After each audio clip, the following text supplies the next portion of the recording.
Hey everyone, Dave here with Affordable Door and Gate. So today we're doing the giveaway for the tape measure. This tape measure right here.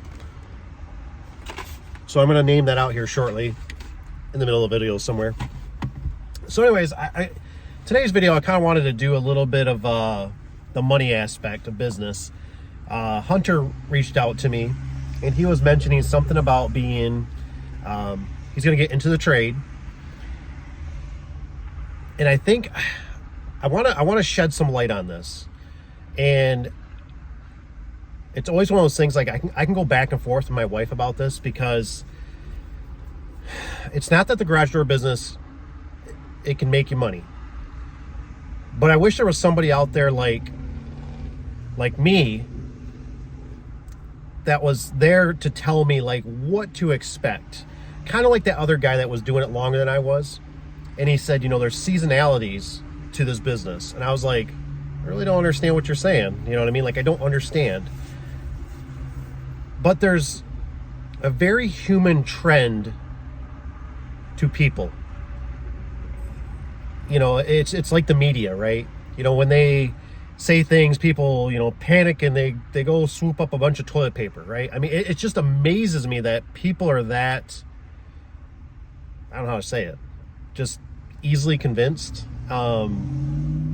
just feared, So anyways, what I was getting at was that when I think about the business, it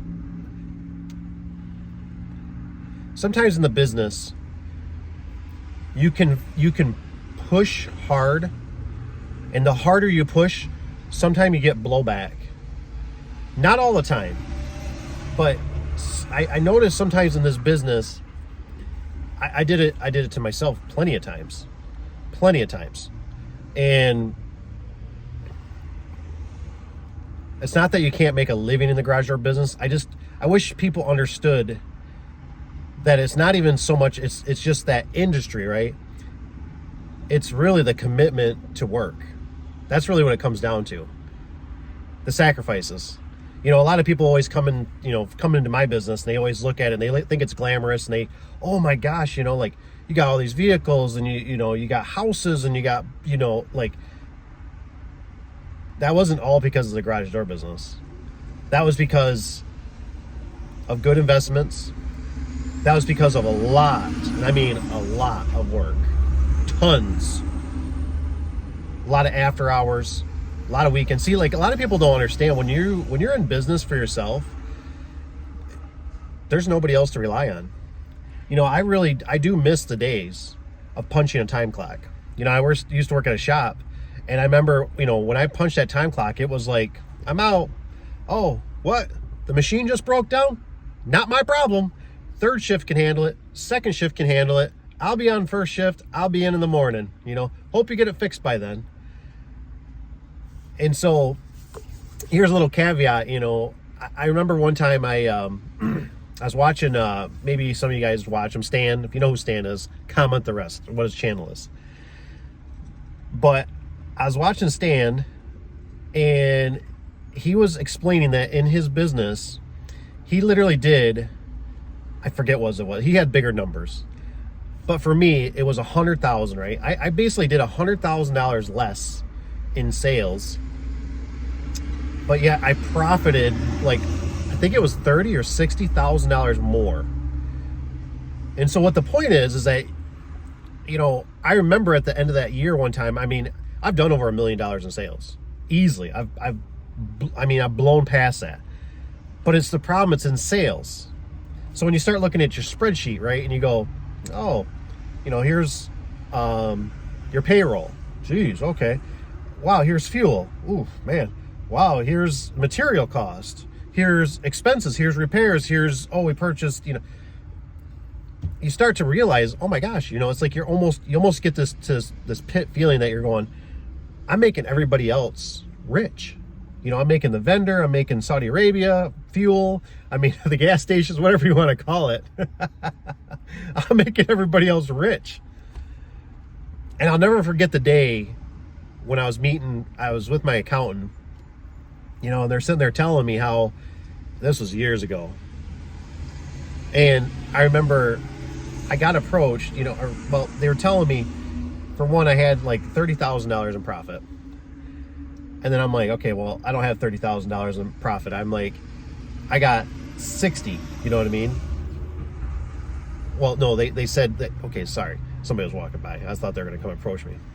Looked like somebody would want money. So I had $30,000 profit is what they're saying.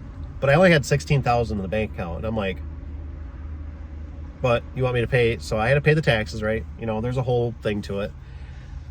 And I remember that year walking past thinking, man, I worked myself to death. I worked so hard. I mean, nights and weekends, and guys were like, oh, I got to leave at 5 or 6, and I would stay till 7 or 8 out on service calls and switch out vehicles. And I remember walking past the trucks, and I'm looking at them, and I'm like, man, the truck's all rusted out. My truck's all beat up. My truck's got 200,000+ miles on it. Man, this truck needs tires. This back of this topper is all smashed out, from somebody shutting it on angle iron. This truck's all dinged up, And I thought, what am I doing? What am I doing, man? I'm running ragged. But at the time I didn't realize you really got to look at the numbers. And you got to look at your location and stuff like that, right? So if you're in a location that's real dense, you're really lucky. For like us, we're really dense. So our customers are really close. We have better profit. But what I didn't realize at the time is I was traveling too far. I was traveling all over the place. It was ridiculous. Now, I get it. You got to do what you got to do, and it's always one of these things. You got time, or you got money. It's like it's never equal, right? So it's like when I got the money, I never have the time. So I always have to hire things out. I have to get the trucks fixed. I can't fix them myself, and then so I guess what the point is that I'd rather you be looking at it like you take your money and try to invest it into something that's going to be more long term. The one thing that always bothered me, and if you're a seasoned vet and you watch my videos, comment below. I'd love to hear, do you guys ever feel that pit in your stomach where you feel horrible but when you got to walk past your trucks that are rusting out, they got all these miles on them, and you're like, man, that thing's it's just rotten. It's just rotten into the ground. You know what I mean? The trailers that need to be, the hubs need to be changed out because they got so many miles on them. The tires need to be replaced. I mean, it's just like, you start getting to be like, you're like, man, this is just, I don't know if this is worth it. And then the problem is if you bring people in, I got a work van I'm cleaning out. The seat handles, it was a brand new van we bought, the seat handles broke, nobody fixed it. The inside's all dirty. It's not trash, but it's just dirty, from use. It's like, I mean, it's money. It's funny how money controls things, right? Because they won't do that typically to their own vehicles. Some do, but they take better care of it, right? Because it's money that controls. And so you have to find a way to incentivize. You have to find, there's not that there's not ways, but what I always like to do is I always like to look at things. And I always, why don't you see a lot of garage door, like I know there's franchise out there and stuff like that, but why don't you see a ton of them? Like you see a Home Depot spread out, or you see a Walmart, or you see a Myers, or whatever you got for a grocery store, like a big chain. My conclusion always has been is that they can control it in those walls, right? With the business that we're in, either you're going to get somebody that's going to leave you, they're going to start it out on, they're going to start their own, they're going to steal from you. It's just like when I heard these stories, one guy came from a garage door business, I remember, and the guy would literally, which comment below, he said he would literally ziplock the screws for everything. That's how nitpicky you have to be profitable. So it's always like, if you want more profit, you have to be more efficient. If you want to be more efficient, you have to spend a lot of time into the procedures. You got to take inventory of everything. You got to know everything. You got to make sure then when an opener comes back, are you going to send it back to the vendor, which is a nightmare. I mean, there's just so many things to think about. If you're a one-man band, it's really not too bad. Like I said, you got little overhead, people know you. But it's when you start trying to scale, which there is good things about scaling, because then it's not so dependent on you. I mean, take me, for example, the business runs itself. I don't even have to be a part of it anymore, but it's just that,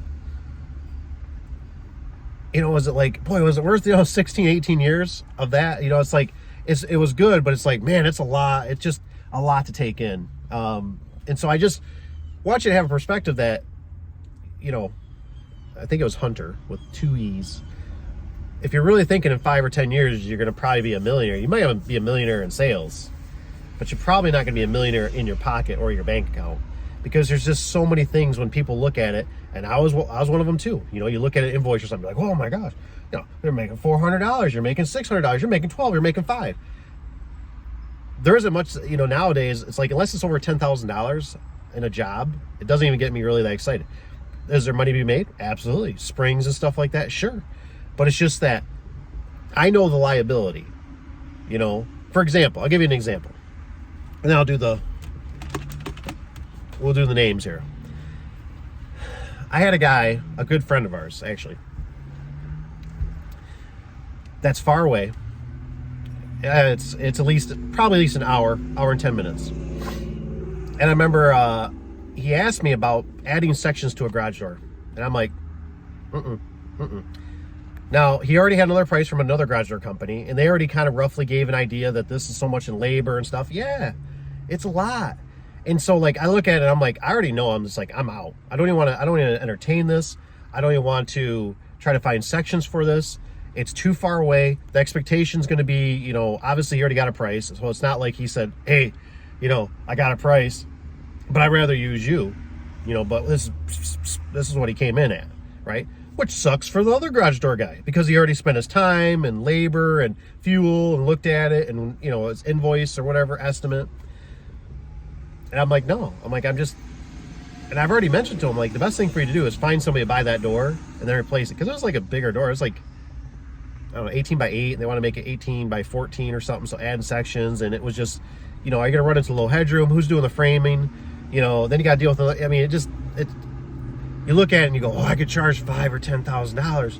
Yeah, but by the time you get the sections are damaged. By the time you go up and it's too far away, it doesn't make any sense. You could do 2 service calls in town, or 3 or 4 of residential broken springs, and you'd make better money. But everything you touch is liability. That's the big thing that people, like, I never understood. It's like I always tell the guys, I say, hey, if you go in there and you leave and the faucet starts leaking, that's your fault. Well, I wasn't in the house. No, that's your fault. You were the last contractor. You must have slammed the door, when you went and used their bathroom. Wink, wink. All right, let's do this. Not much. I need to put some rocks in there next time so you can kind of hear it. So what I'm going to do is I'm going to name 3. That way, if somebody doesn't follow me, I don't know. But that way I got 3. I'll give it time. I normally give it a week. I'm kind of slow, so I'll give it a week. If no response, then I'll move on to number 2 and let them know or whatever, and just say, hey, and what I'll probably do is I also just shoot them up in the comments sometime. At least I try. And then what I like to do is, how do I do this again? I forget. It's been so while. I don't get my daughter to help, slap me in shape here. But I think it's what I do is I want you to message me through the comments on this video. Say, hey, put something on there big. I'm the winner. And what I'll do is that way, obviously, I can see the comments from you. I know. And then what I'll do is I'll reach out to you. You can reach out. I'll put my email below too. And you can always contact me through the email too. But I might want to see the comment just to make sure it's you, so I don't screw this up. And just say, hey, on the comments, it was me. I'm going to email you, whatever. And then once we get an email established, I'll get your address and stuff. And I'll send you out a tape measure free of charge, courtesy of Affordable. Well, really from me. I don't do it through the business. I buy my stuff because that's just not right. So, all right. I'm not looking. Let's pull this one out. And I'm butcher names. I ain't no attorney, so that's why I swear Joe's got it before. Joe's Garage Door Service. Let's see if we can see this here. Am I holding it up right?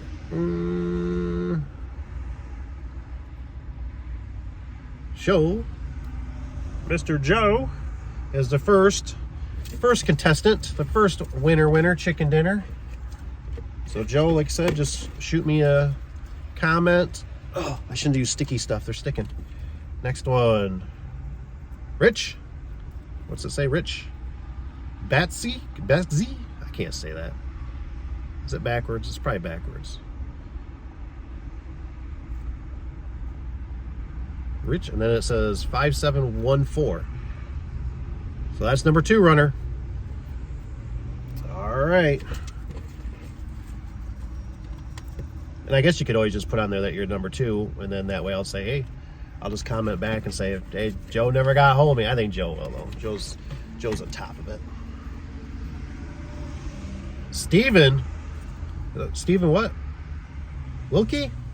It's a cool name. We used to have a Wilkie Lumber, I think it was called. Something like that. I might be saying it wrong. I really apologize. So Steve, I'm going to say Wilkie 5939. So number 3 up runner. So, with that being said, guys, remember it's for the old tape measure. I definitely appreciate you guys very much. Hoping that eventually what I can do is, what I'll probably start doing is I've been putting the feelers out. I'll just start doing some installs and some service and that, courtesy of you guys, because I do enjoy it. Like I said, it's just this business can really eat you up. I mean, if you know what I'm saying, comment, shoot me an email. You can always tell me if it's personal or just leave it blank and I'll take it as not personal. But tell you what, this business can be a burnout. There's definitely it's easy to get burned out in this business. And I'm glad, I'm so happy and thankful that I've gotten to be able to step back and let the other people shine. I mean, I love it. I absolutely love it. You know what I mean? But just to be a millionaire, yeah, well, I've been at it for what? 16? I mean, it's 2006. And I'm telling you, I'm not a millionaire. I might have done millions of dollars in sales. I might have $1 million worth of assets, but I ain't going to my bank account right now, and I'm not buying no Ferrari or a Jag or anything real expensive. I can tell you that. And that stuff, you gotta, the vehicles are really big expenses. Yes, you can write them off, but they're just, man, I'm telling you, a lot of money. So anyways, I hope you guys do good. Thank you guys for watching. Comment, write me those emails if you got any questions, and congrats to the winners. So take care. We'll see you on the next one, guys. Thanks. Give me a like if you don't mind. Subscribe if you're not a subscriber. It's free. And as always, I hope you take care, and I hope you have a great day. See ya.